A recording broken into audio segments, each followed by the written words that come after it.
And hello YouTube, and welcome back to another episode of The Zone TV Movie Entertainment with me, your host Jonathan, once again bringing you my thoughts and movie review for the brand new Christopher Nolan film, Robert Pattinson, John Davis Washington as well, film Tenant. That's right, Tenant is finally here. Finally got to watch this movie in the theater, finally. So, if you want to go to the movie, but you're not, too sure about, if it's safe to go there, just read the guidelines for whatever movie theater, if anything's open near you. I was lucky to find one theater that was actually open near me to actually see this movie, so I was actually hoping to, and it was a very different experience, but it was safe, and all you gotta do is just wear your mask. And if you want to go to the movies, I suggest don't get concession stuff. Just go to the movie, enjoy the movie, and take the popcorn home afterwards. It's much easier to do that. That's my opinion. But anyway, so let's talk about Tenet. Tenet is like the brand newest Christopher Nolan project. A lot of people at first thought when we first saw the trailer for this movie, oh, is this kind of like an Inception film? Maybe it's a sequel. Because Christopher Nolan doesn't really do sequels unless it's Dark Knight stuff, but that doesn't count.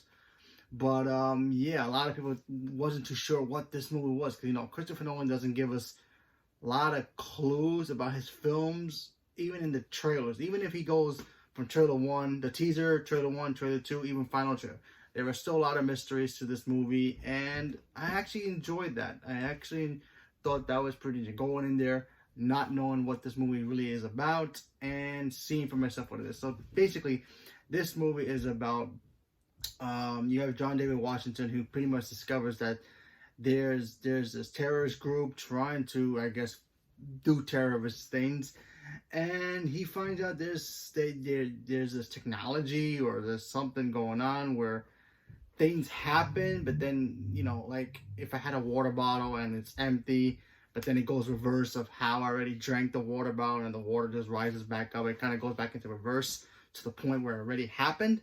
But you already seen it already happen when it already empty, but you didn't get to see it happen when it got drank.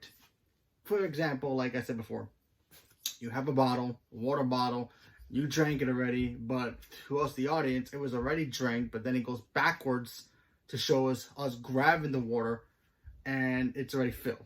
Basically like that. So you have him, then he meets Robert Pattinson's character. They end up going together to try to stop this terrorist organization, and we get to see the whole tenant stuff, I forgot what they called it. There's a certain word that they use it for, like a specific thing where they do the whole time backwards thing.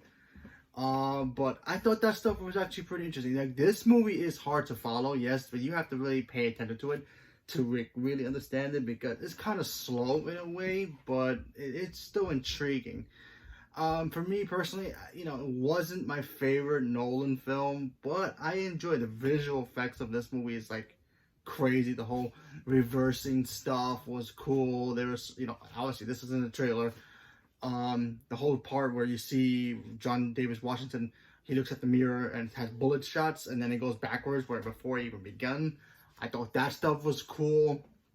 Robert Pattinson once again proves to everybody that he's a great actor. He was very good in this movie, and I liked how he played off with John Davis Washington. I think he's a good actor too. And if you don't know, he's the son of Denzel Washington, and we all know how amazing Denzel is. So his sons get in there. So he's good. He's good, and I enjoyed it. Like I said before, it is hard to follow. But if you're curious about this film and you are a Nolan fan, which I think a lot of us are, give this movie a shot. I thought it was interesting. Like I said, not my favorite Nolan film. There were a couple of things I was like, okay, pacing issues a little bit. But, it is hard to follow, so, I probably will watch it again when it comes out on VOD or whatever, and maybe get a better understanding of what this film is about. But I still enjoyed it for what it was. The whole reversing stuff, terrorist stuff, I thought that was interesting. Nothing, super, groundbreaking, but it was still an interesting film, and I recommend it. Give it a shot if you can see it in a theater. I thought, if there's an IMAX movie theater open, I'm pretty sure the visuals for that would be even more amazing. But yeah, if you have a movie near you and you want to go to the movies and be safe, check the guidelines first, obviously, and then give it a shot. You know, you might like it, you might not like it. You might think this is the weakest Christopher Nolan film. You might think this is the greatest Christopher Nolan film. But hey, he's a man who does mystery kind of things, and he does really interesting films for his career, and I appreciate that. You know, it was something brand new from him, so I thought that was cool. So, you know, I recommend checking out Tenant. You know, like I said, but make sure you pay attention to it, because it is kind of that kind of film. Like, wait, what happened? Because it goes by quick in a way. Because if you miss even 1 minute, you could get lost. And yeah. So leave a comment below. Let me know what you guys thought about it, and stay tuned for more. Thank you very much, and have a good day.